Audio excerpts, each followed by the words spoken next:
Welcome to the Geeks Attic. This is a book review of Star Wars Moving Target.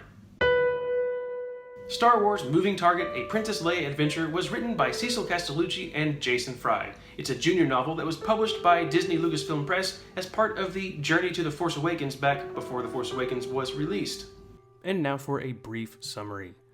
General Leia is recalling events from the old days to a droid, specifically an event that takes place after The Empire Strikes Back and before Return of the Jedi.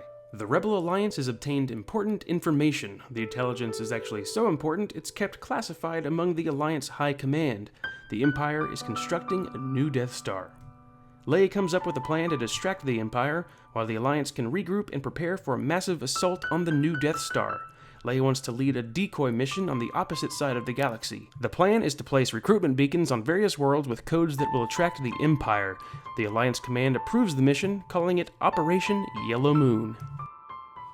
Now let's talk about a few characters. Up first, Keedy O'Leary. She's the communications expert in Leia's crew. Never before have I been so annoyed with a character.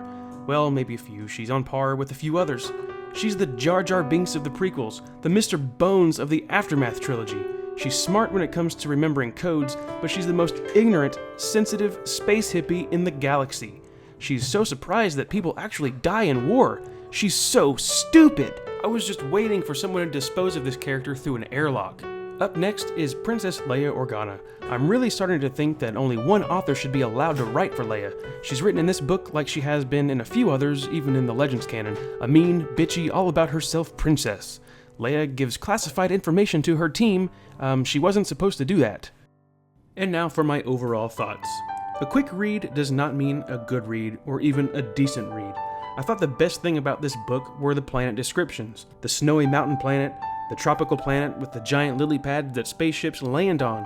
It's kind of silly, but, kind of creative. Other than that, I found no enjoyment in reading this book.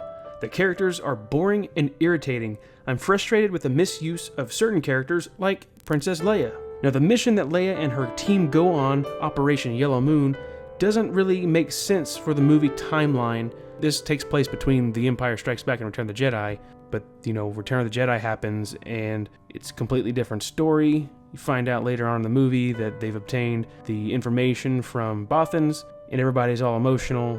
Doesn't make sense for this book. This is one of those books that just kind of makes you angry. You invest time in it. Of course, it's not very long, so it wasn't that much time, but it's like going to Vegas. You're gambling with not money, but time. I'm so glad I didn't read this book whenever it was released in 2015 before The Force Awakens. There will be another Princess Leia coming up for the Journey to the Last Jedi. Hopefully that will be a lot better than this book. So for the rating, I'm going to have to go ahead and give this book a 1 out of 5. And that does it for this video. Hit the thumbs up, subscribe if you haven't already so you'll be notified when I post more videos. Check out thegeeksaddict.com, all social media at The Geeks Attic. Have a good one.